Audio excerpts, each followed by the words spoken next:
Hi, I'm Nancy McCocken, and welcome to Living Karma Yoga. This is a celebration of all that the yoga world has to offer, from asana, which is posture, and that's why most people go to a yoga class, is to work on their bodies and to come into a posture. Asana means seat, and so when we take any posture, we're not just sitting on the floor, we're actually seating our soul or our energy in the physical body. So we have asana in yoga. There's pranayama, which is working with the breathing practices and various breath to increase the energy, to calm us down, to get rid of some of the garbage that we pick up every single day just by living, the emotional stuff that we keep inside of ourselves. To mantra, which are sounds that come into the body and help clear out. Mudra, which are hand positions that channel energy in very specific ways. Ayurvedic or nutritional practices, lifestyle, travel, and so very, very much more to help you take your yoga off the mat, which is really where yoga belongs, not in the studio. In the studio, we just practice. When we go out into our lives, the equanimity that we find in the studio or through the various practices sets the nervous system so that we can live more prosperously, we can live more harmoniously, we can be kinder to people, and that's where the yoga is. So this program helps you with the tools to take your yoga off the mat. My guest today is Kristen Niekoff. She's an author, a writer, and a blogger, a resiliency lifestyle coach, and a runner, a licensed social worker with more than 20 years of clinical experience, and you always look too young to me to have that much experience, but oh well. She's a nationally recognized expert on resiliency and gratitude. She has a best-selling book, too, called A Widow's Guide to Healing, which was inspired by her own personal experience. She's delivered keynote speeches throughout the country, including at Harvard University Medical School, the Global Fund for Widows, the Parliament of World Religions. That's the one that really intrigued me because that's been going on since the 1890s, I think. She's been named a Maria Shriver Architect of Change and has written for and been featured in an array of nationwide media, including Psychology Today, the Chicago Tribune, the Shriver Report, USA Today, Redbook Magazine, Reader's Digest, Organic Spa Inc., Huffington Post, Yahoo Health with Katie Couric, U.S. News and World Report, and Success Magazine. She's also part of the book, Live Happy, 10 Practices for Changing Joy. Kristen graduated from Kalamazoo College with a BA in psychology, and she received her master's degree in social work from the University of Michigan. She's a Korean-American adoptee. She was left on the streets of Korea as an infant, and she came to the U.S. in 1974 and has since become a naturalized citizen. So, Kristen, one of the things that I first want to ask you, I've just told the audience a little bit about your background, but I'd like to know a little bit about the story behind A Widow's Guide to Healing. I think the audience would really like to hear that story. I was 33 in 2007 when my husband had a persistent cough. It was over Labor Day weekend, and we both assumed it was allergies related and something. And we went to the doctor, and he got an antibiotic, actually. They told him it was bronchitis, and it was the first antibiotic he had had in over 10 years. And after Labor Day, which was Monday, he still didn't, this cough still persisted, but he, with my encouragement, called the doctor again, and it was a local practitioner, and they gave him another round, and he didn't get any better. But long story short, it actually was a little more serious than bronchitis. It was advanced adrenal cancer, and that was diagnosed eventually at University of Michigan Hospital, the cancer center, and we brought everything to them, and they were able to bring it to the tumor board twice. And after he died, which was November 13 in our home. That was quick. Yes, 2 months? It was less than 8 weeks actually. Wow. After. I read everything I could about grief and loss. So it could be something in People magazine. It didn't have to be an academic journal. It didn't have to pertain necessarily to a spouse. And things in academia, things like understanding broken heart syndrome. And I've always been curious about the power of the narrative, and I wasn't able to find that in a particular book in the ways that... So can you explain what the power of the narrative is to people? Sure. So I actually was impacted by Dr. Stephen Ross from Newton, Massachusetts. He's a Holocaust survivor. And when I was in college, I interviewed a handful of Holocaust survivors who generously shared their stories with me. However, it was Dr. Stephen Ross who spent a great deal of time with me on the phone and sharing his story, helping me to understand that the one story and understanding one story and listening to one story can actually change the trajectory. It has that much power, that much capacity. And I didn't quite get everything, and I went to the Holocaust Memorial Museum in Washington, D.C. years later. And when you enter, you're given a little paper booklet. It's like a passport. Adults are given adult ones, children are given children's. And each one is a different person, an actual person who was part of the Holocaust. And at the end, after you are getting ready to leave the museum, you literally punch in the person's number, the number that was tattooed on their arm. And at that point in the kiosk, you see if the person survived or if they perished. And it was then that I began to understand that that person who I physically had their passport with me, who I'll never meet, I felt a connection to. And in many ways, I had read, C.S. Lewis had written, "We read to know that we're less alone." Okay. And I think after a loss, if you can connect with somebody's story, although you may never meet them, it can change the way in which you attempt to put your life back together. And also, I believe very strongly in the power of women's voices, and women's voices have long been silenced. Virginia Woolf talks about anonymous being a woman. Right. And so I think that in the cases of widows, knowing that other women not only survived, but were able to make something quite incredible out of their lives afterwards is something that I attempted to do with the book, is to interweave those stories, and so that women's voices were heard, that there's a power behind that, and that power, you know, grief is an inside job. Right. And that's one of the ways that I think that women can connect in their own homes is through reading. So did you do that for yourself or for women, or kind of a combination? A combination. I had absolutely no intent of writing my own story. Okay. And the literary agent that I had said to me, "No one is going to take you seriously unless you share your own story."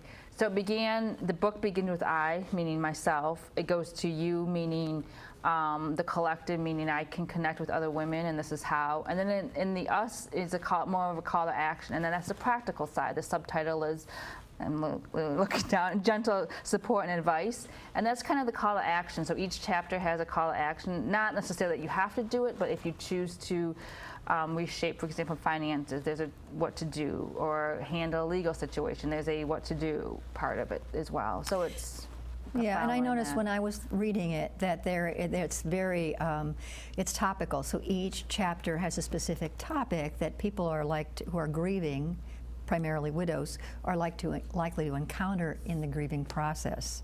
Did you experience all of those within your own grieving process? Well, fortunately, I didn't experience everything. Nobody took me to court or anything, because there's a legal chapter in there. It was written, the way I did it is very intentional. It was written so that if you had one particular topic that you were attempting to manage at that time, you could just go to that chapter. So you didn't have to read chapter 1 to understand chapter 2 to understand the consecutive nature of books that are typical nonfiction or any books. So, and then, as I was saying, there's stories behind, interwoven into each chapter, so that you can one can see, oh, I'm not alone. There's somebody else who didn't know my husband's passwords to, you know, whatever account. So I guess, I hope I'm answering your question. Yeah, you are. And one of the things that strikes me is that you must have not only understood your own grieving process, but in the process of interviewing other widows, you really learned a lot about the grieving process in general and how individual it is for each person. Is that the case? Yes. I mean, what was interesting is, you know, over 100 widows were interviewed, and despite level of education, spiritual beliefs, whether they had children at home or no children at home, cause and manner of death, whether the relationship they considered to be good before the loved one died, regardless of all of that, the common golden thread through all of this is that there's a sense of isolation. And so even women who said that they went to support groups still felt that although they may have a shared experience, for example, cancer or heart disease Right. or whatever it may be.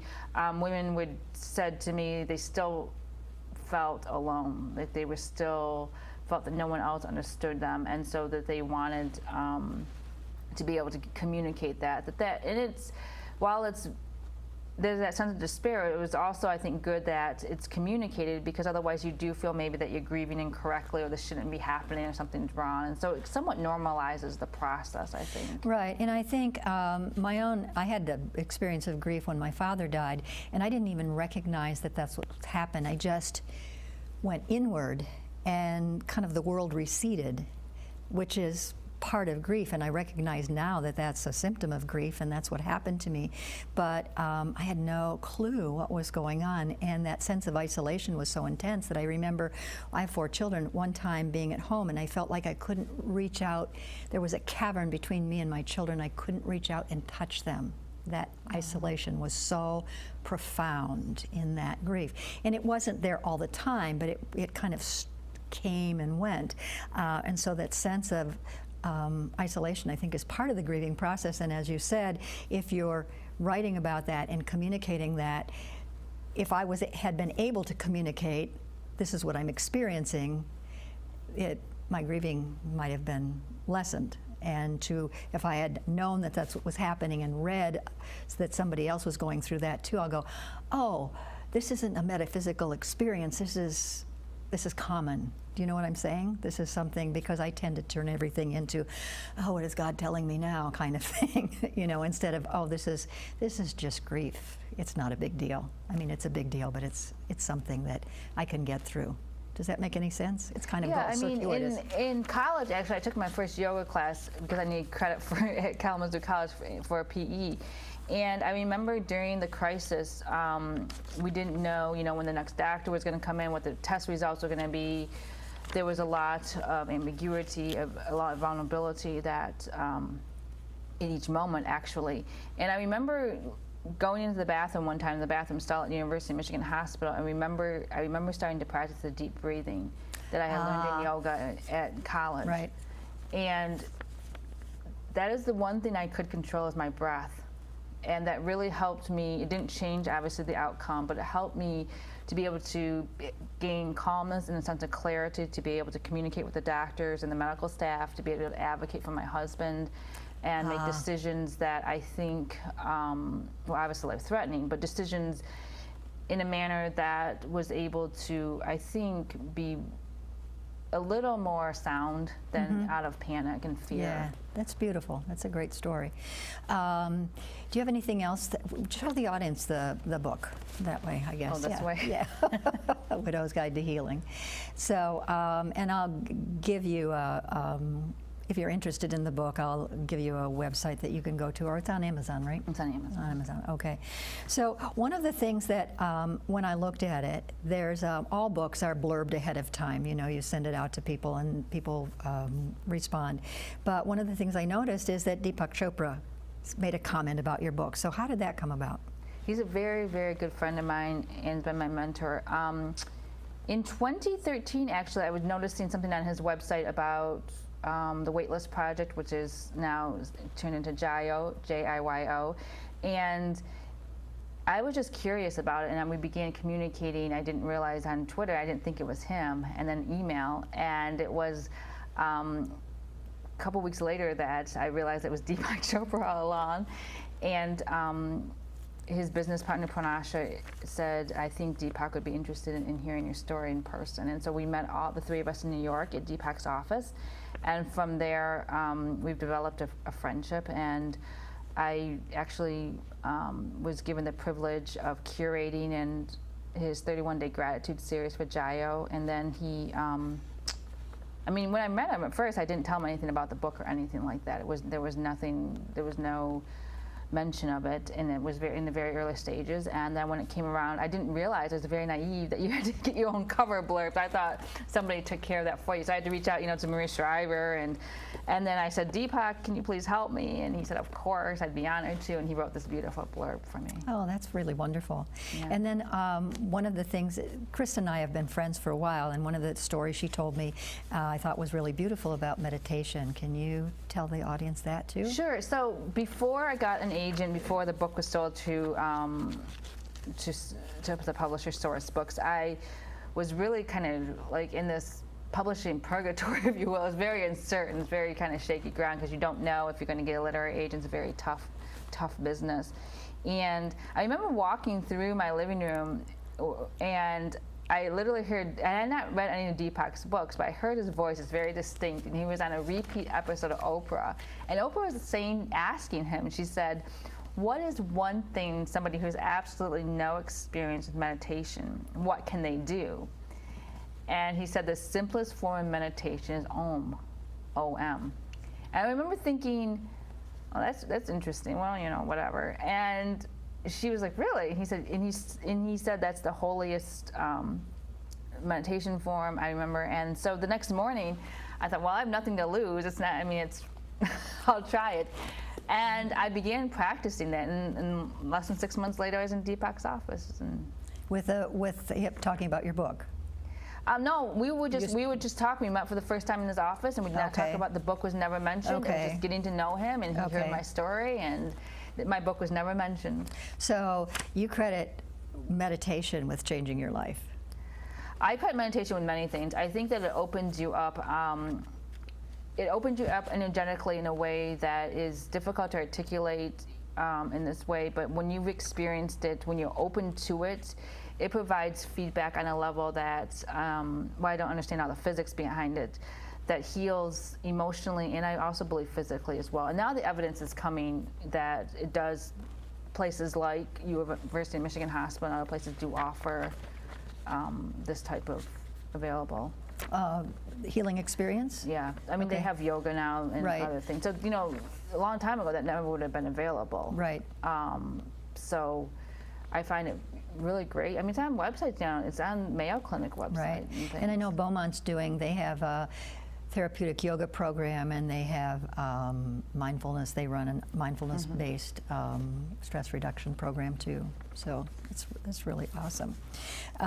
So what else have you learned from Deepak? To be very open.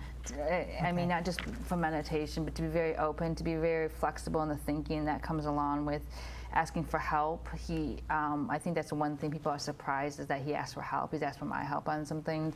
And I've seen him in other business types of things that where generally wants feedback from others. And he's not afraid to say that he needs that, or he's seeking it, and he genuinely listens. And he's always taught me that it's the relationship that matters, and so that's something that I've been able to take and move forward with.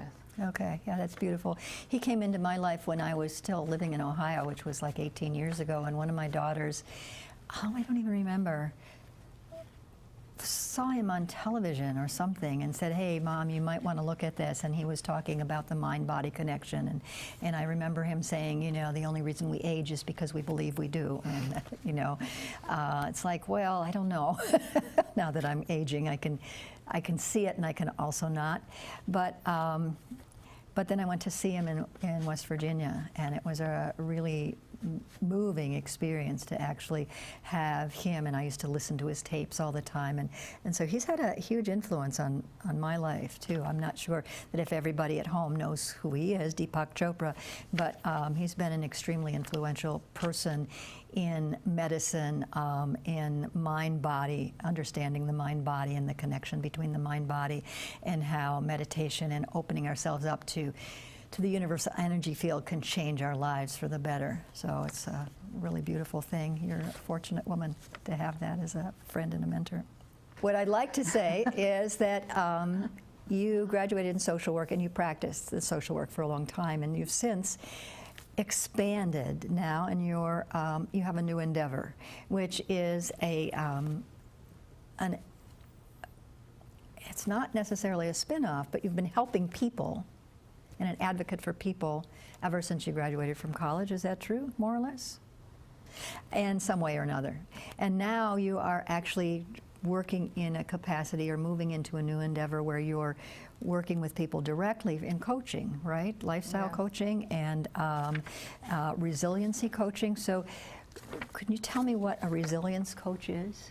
I think everybody's had a setback in their life, whether it's personal or professional at some time, whether it was very early and they've not wanted to talk about it, or something that perhaps happened in adulthood. And part of resiliency, I think, is understanding what has happened, the depth of whatever it is, whether it's a trauma that they personally witnessed or felt secondhand, and then helping people really to understand how to overcome the setback. And so what I love doing is, it's not a quick fix, but in my coaching, I kind of guide them in a way that isn't, pushing them in a direction that they don't want to go. It's self-directed, and I provide the tools for them to be able to explore the depth of how they got to where they are today, and then help them work towards whatever goal it is. So it may be something that's a personal goal, it may be a professional goal, it may be something that they just simply isn't tangible. They want to feel better, they want to feel differently about things. And so that's, I'm able to use my clinical background, all of the work that I've done in workshops, integrate it in a more holistic way, and also my relationships with significant people has impacted my way of thinking about setbacks and resiliency as well. So it might be emotional setbacks or professional setbacks or physical setbacks, something that maybe they were. Can you explain that a little bit more? Well, it could be something, for example, it could be a divorce and somebody's saying, I knew, my gut told me not to marry this person. I can't believe I'm in this relationship for this long. This divorce happened, the kids have moved out. What do I do now? Like, how do I start over? What do I do? And then in realizing and working with a lifestyle coach such as myself, they realize that there's actually a pattern, a story that they've told themselves their entire lives, and they may have set themselves up for failure to begin with, not saying that the marriage is going to fail, but there's other ways in which the patterns of behavior have kind of manifested in less than ideal situations. Right. And so it doesn't necessarily have to be something dramatic like a breakup or a divorce. It can be something that resonates within. It's kind of thinking, I haven't really addressed this. It's kind of, people are kind of pushing my boundaries. I feel like I'm getting walked over all the time, and I want to change the way that I communicate with others, the way they communicate with me. So it can be external, meaning something that happened career-wise, or it can be internal, the way they feel they're being perceived. Okay. And one of the things that my favorite book about yoga is the Yoga Sutras, and it basically, the second sutra says Yoga Chitta Vritti